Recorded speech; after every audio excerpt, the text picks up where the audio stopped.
Production funding for Behind the Headlines is made possible in part by the WKNO Production Fund, the WKNO Endowment Fund, and by viewers like you. Thank you. Mayor Mark Luttrell, tonight on Behind the Headlines.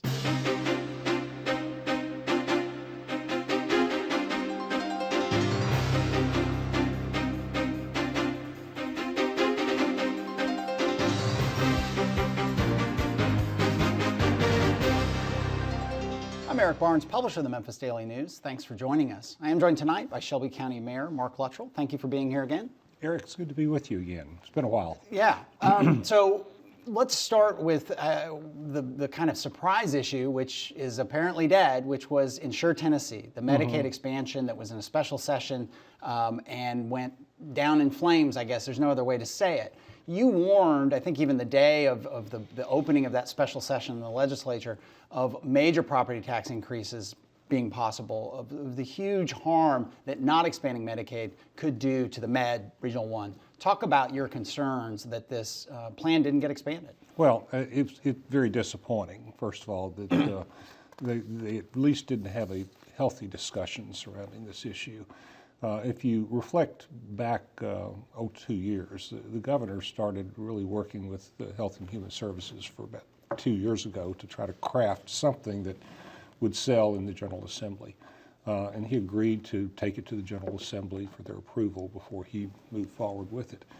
When he brings his proposal forward, the General Assembly can't even decide where to start with it, which house, whether in the House or the Senate. And I kind of raised my eyebrow at the time and said, you know, for 2 years and you haven't figured out where it's going to start. Then once it did start, in a day and a half, they were through. Yeah.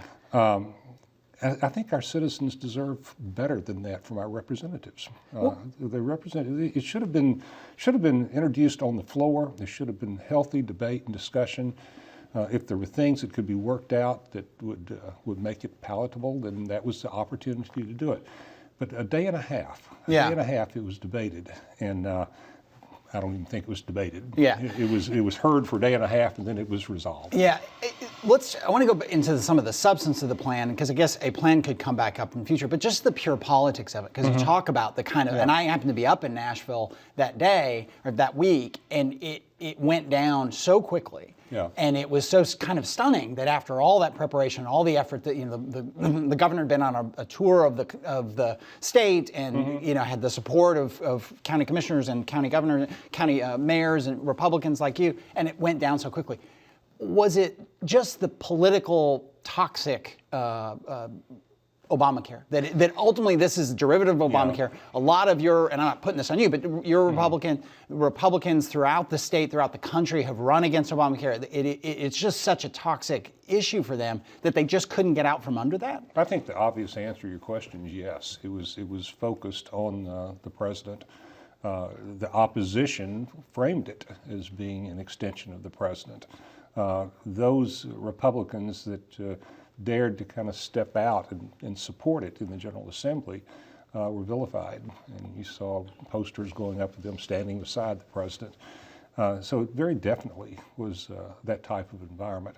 How does that change? I mean, is there a way for this you've got some legislators talking about, well, we do want to bring this up, we just didn't like this deal. But there isn't a lot of faith that it's going to come up this year, and it looks like the governor's not going to press it. But as you said, the Med, I got to call it the Med. The Med needs this money, or major changes are going to have to happen. We tried. I sent a letter to all of our legislators, our Shelby County legislative delegation, really staying away from the discussion of the president completely and staying away from the discussion of Affordable Care Act, and saying, folks, we're talking about the health of our citizens, and we're talking about cost. Yeah. Health and cost, and how can we provide health care for those who are uninsured and in need, and how can we do it in a way that we can afford? Yeah. And this was a situation where the federal government said, okay, we're discontinuing a revenue flow here. We're substituting it with a revenue flow there. Let's break that down. Will you accept it? Yeah. And we said no. Yeah. I'm glad you said it that way. Because it was underreported, and that's partly the media's fault. That this cuts to hospitals. Describe that and how its potential impact on. Well, first of all, it was not a handout from the federal government. Really, it's a reimbursement from the federal government to the local medical facilities. But our hospitals, and all of our hospitals, Baptist, Methodist, St. Francis, Le Bonheur, all of them provide a certain amount of uninsured care. Yeah. The Region 1 provides the lion's share of the uninsured care in Shelby County. And they then bill, those facilities then bill based upon the uninsured care they provide. And then annually, a return or reimbursement is given to the state, and then the state parcels it out. And it doesn't cover everything by any stretch. I can't remember the numbers, but we really only recover about 35% of the services that we provide. So it's a reimbursement to the local level, to our medical facilities. And without that reimbursement, places like the Regional Medical Facility Center cannot sustain for a long period of time. And so you warned of what sort of budget deficit and potential tax increase, not in this year, but down the road. Well, the Regional 1 medical facility is sustained off revenue streams from several different sources that really will be impacted by the Affordable Care Act. The uninsured or the DISH payments is the one that was really in question here. And we probably, if we realize a shortfall quickly, we can probably cover it both with the Regional 1 reserves and with county reserves. But what we really anticipate that it'll hit in about 2 to 3 years when many of these sources start to drop as a result of the revisions that come with the Affordable Care Act. So I think we'll start to really see it in about 2 to 3 years if we can't get some remedy to it in the meantime. What, and then we'll move on, but one more question is, I mean, just from a political point of view, what do you think would have to happen, if not in this session or maybe next year at the legislature, to get Medicaid expansion done? Well, probably going back to what you were talking about a while ago, maybe all of us, people in my position, people in your position, need to do more to try to educate the public about the ramifications of this decision. And then in turn, let our legislative delegation know that we need this. We need this as a community. We need these hospitals. We need these people receiving the vital care that they deserve. So I think we just got to really ramp up our education process and try to put more distance between what we are facing at the local level and what we have to do at the local level. This is not us against Washington. This is us against ourselves. Yeah. And we have got to convey to the public a little bit better that if we don't do something about this, then the consequences are going to be felt here at the local level, either through uninsured non-care or higher taxes, or both. Yeah. Let's move on to the fairgrounds and the TDZ, the Tourism Development Zone that's been proposed around that. You, I think, have some concerns about how it is currently on the table. Yeah. Talk about your concerns with the current fairgrounds Well, proposal. first of all, it's city property, and I think the city ought to be given broad latitude as to what they do with their property. But when they structure a financing plan that impacts revenue that comes to the county, then the county needs to step in and have a voice. And my concern from the very beginning is that with the plan that has been put on the table, any growth in the economy that would come from that plan, there should be a tax incentive that goes to education. Well, the way that it's structured under the TDZ, education would not receive that growth. And I've asked them to really consider giving us a plan to ensure that education gets its fair share of the growth in the economy. And that's where we have hung up on coming to that conclusion. In terms of the amount of money we're talking about, Steve Baser, County Commissioner, has said that it's something like $55 million is what he's heard. Oh, over the long term. Over yes. and what is that long term? Is that over 30 years? 30 years. Yeah. Okay. So, and I've seen the city. I've seen Mayor Wharton talk about. I've seen others talk about on the city side. Well, yeah, we'll just set up an agreement that the city will write a check to the county. Is that your understanding? We're looking forward to seeing that agreement. We have not seen that agreement. Okay. We've been told it's forthcoming, but we have not received the agreement that would ensure that those dollars will be going to education. If we can get that agreement, then I'll be supportive. But we haven't gotten that agreement What yet. about some of the things that have been put out, like the building facility at Sure. Fairview. Excuse me. That's part of the equation. That can be an in-kind meeting of that financial obligation, but that's been discussed, and we certainly don't have a problem with that as long as the dollars total up to what education should be receiving. And is that your main concern? Because, and to be clear, it doesn't require the TDZ does not require the approval of the county commission, or even for that matter the city council. No. But the general assumption is that it's actually the state building committee or commission wants to see that everybody's on board. They don't want to step into a firestorm or disagreement. The state wants to see consensus around a plan, and you're right. It doesn't require county approval, but I think the building commission wants to see that unanimity. And at this point, we're still hoping the city will bring us a plan that will show us that income going to education that we think they deserve. Otherwise, do you think it's a good plan? You know, I question the expanse of it. It's a huge geographical area that they're carving out. And that's just for people who, because you and I are both so into this, the tax incentive zone, or the area in which the tax is really big, from Fairgrounds to... It covers really from Overton Square to Cooper Young area, and from the Fairgrounds to up around Cooper and Young. Yeah, yeah. The redevelopment happens only at the Fairgrounds, just on but the that Fairgrounds. Tax kind of pool comes in from the whole tax pool would be there. And that worries you that the lines of the tax district or zone are so broad. Why does that concern you? Well, first of all, it's a minor concern of mine. Sure. And I'm going to defer to the city on that.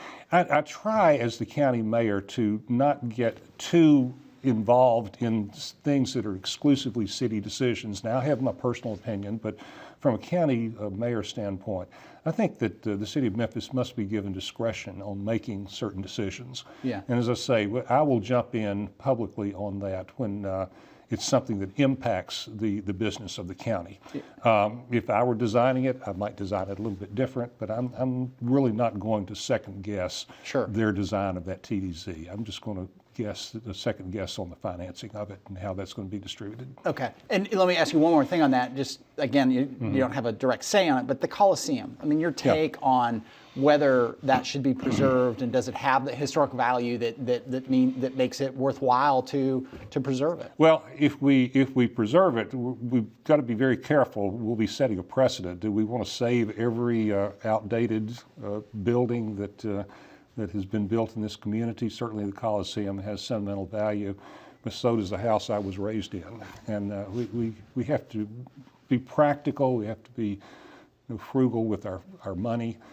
We have limited amount of money to make a number of things work. So personally, I think the future of the Coliseum should be on the table.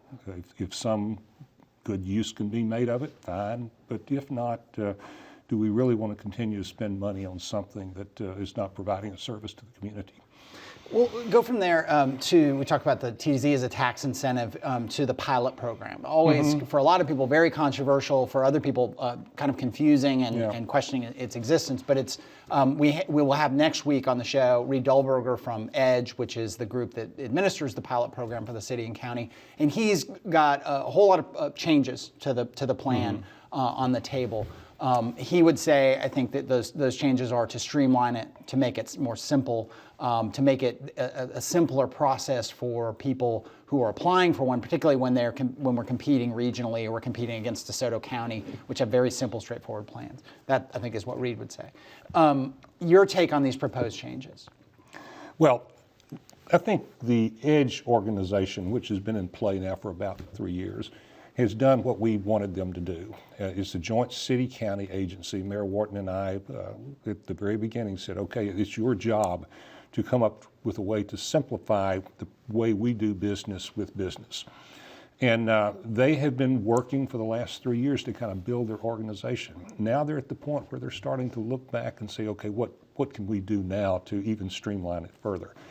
We've started off with a pilot program that has been streamlined. And what Reed is putting on the table now is some other innovations that he think will make it a more business-friendly function or negotiation. By business-friendly, I'm talking about something that moves quickly, where decisions can be made quickly, so that there's more certainty in the process.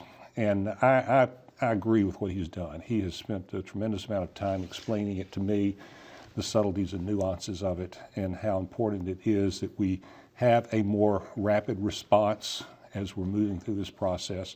Our pilot program is a very competitive process with other geographical areas across the country.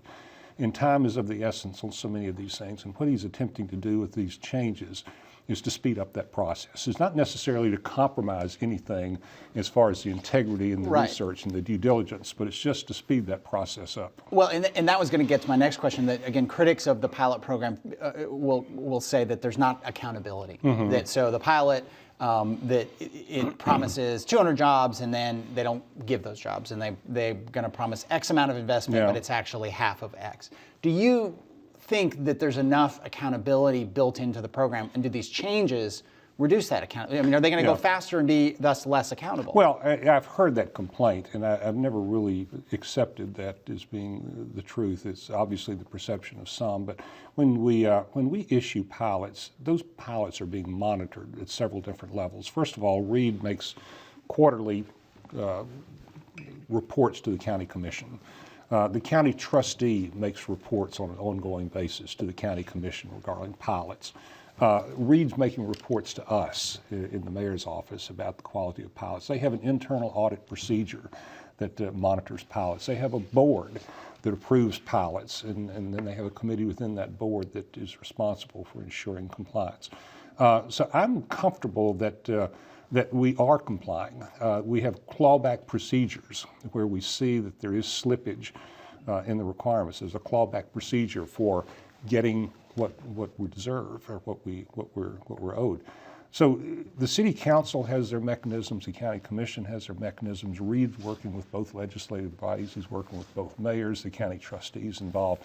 There's external audit procedures. So there are numerous bodies that are monitoring that process, and really we haven't seen anything definitive that indicates that we're losing money as a result of a lack of good management. What do you say to the people, and you must hear it, I mean, you just went through a re-election campaign, you must hear it from some quarters or see it, people have been on this show or they're quoted in various newspapers that say, look, if the project needs an incentive like this, apparently we shouldn't be fooling with it. It should just be business. It should be laissez-faire. It should be hands off. It should be all private business making this happen. The government shouldn't be intervening in any way with a IKEA or a Target distribution center or another warehouse kind of project. What do you say to those people? Well, I wish we could do that.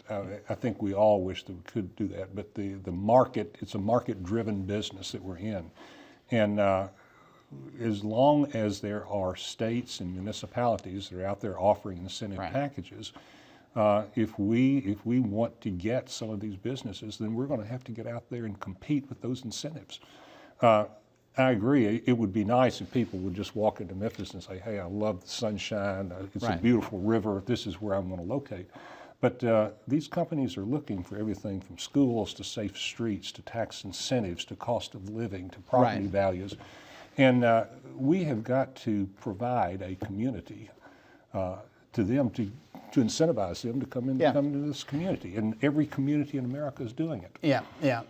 You talked, I think it was in the context of the pilots, if it wasn't, I apologize. You said, and I'm just paraphrasing, that it's not just about success in the city county is not just about creating the jobs, it's filling the jobs. That there are somewhat 20,000 unfilled jobs. That gets into education and workforce preparedness. Precisely. That's another part of our incentive package is training programs that we can provide for prospects. We have just undertaken, with the help of Dr. Glenn Fenter, who has been with Mid-South Community College in West Memphis for a number of years. We've developed a program that really focuses on trying to align our education goals with our economic development goals. In other words, let's align our education with the demands of the workforce and see what we can do to bring the quality of our workforce up so that we're competitive in that area. Our Chamber of Commerce says that last year we had 18,000 unfilled jobs because we just did not have the qualified people to fill those jobs. We also had the highest unemployment rate in the state. So there are some situations there that if we're going to continue to be competitive, not only are we going to have a competitive incentive package, but we're going to have a competitive workforce. That's why we're working on several different fronts. When you talk about economic development, you're talking about really improving and focusing several different initiatives that move toward economic development, everything from education to safe streets to blight. To educated workforce, all of those issues, incentive plans that play into being attractive to businesses. Yeah, and have you seen, I mean, the governor of the state passed and I'm just drawing a blank on it, but it's the Drive to 50, it's part of Drive to 55, so that everyone in the state can go to community college for free. Promise. Tennessee Promise, thank you so much. Yeah. Your sense of that so far? It's very new, but I think it's a program that has great potential. Yeah. I think it's got great potential, and I support the governor's initiative in that area. We know that, quite frankly, the number of people with college educations in our community, with college education, college degree, are below the national standard. We know that we are deficient in so many ways when it comes to having quality people to enter the workforce. Our high school seniors, males and females that are entering the workforce, are finding it difficult to compete. So what the governor is attempting to do is saying, okay, there's really no excuse for not getting an education. And the Tennessee Promise program, which coupled with the Tennessee Achieves program even helps financially even more provide that assistance. It's a great step. And right. Certainly it'll be a pilot program for a while, and we'll see how it goes, but I'm very, very supportive of it.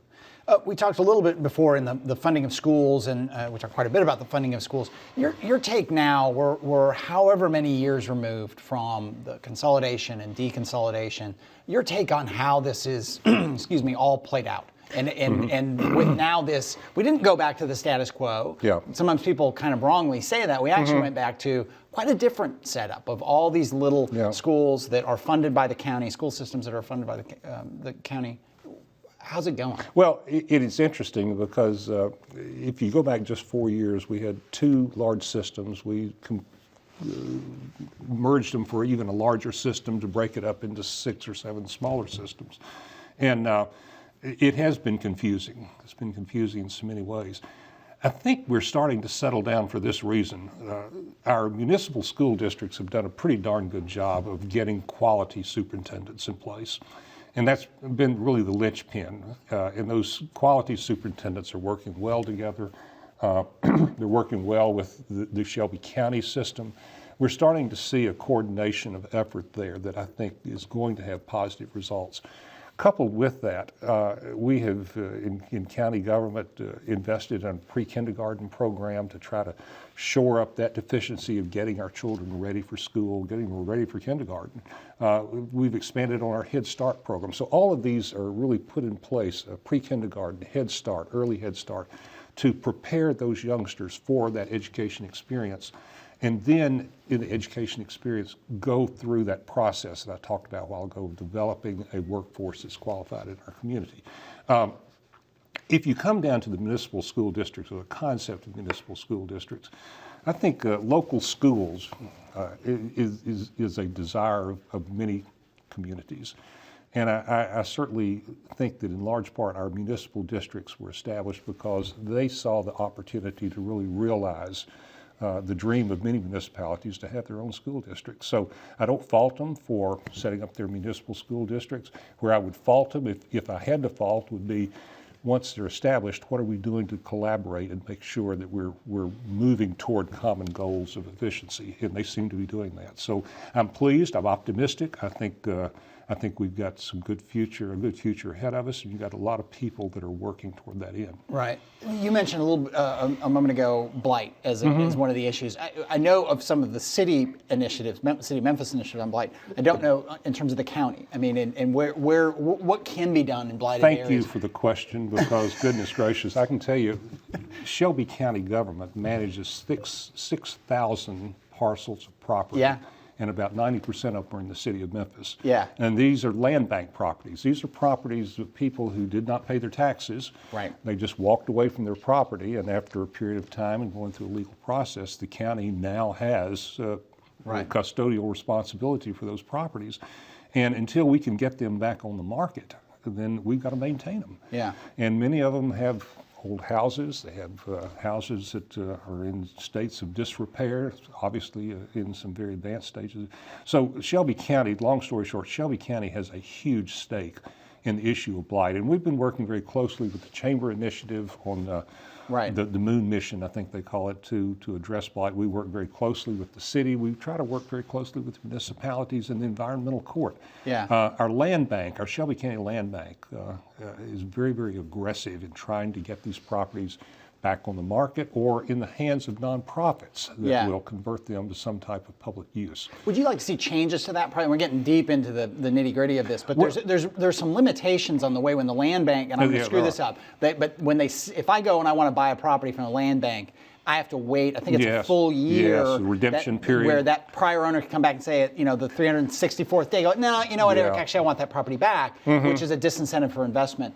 Can that be changed? Well, we have a bill in the General Assembly this year for that very reason. Eric, you're a mind reader in many ways, but no, that has been a huge stumbling block. The redemption period, we call it. Once a deal is struck, it's Right. a year before you can close the deal to give that previous owner the Right. opportunity to redeem. And we're trying to cut that down from a year to a matter of days Yeah. to expedite the process so we can move those properties. We are barely keeping our head above water by getting properties back into Right. I mean, the all that comes economy. off the Great Recession and Yes. just the huge housing bust, so Yeah. that all those properties are still. But in it's production. an issue. It's one of those issues of selling our community that we've got to get a handle on the blight issue as well. So, Okay. it's got 10 important. seconds. It's important that we have a livable community, and a livable community means that we improve in everything from education to safe streets Yeah. to the economy to blight. All right. Thank you for being here. Thank you, Eric. Thank you for joining us. Join us again next week. Good night.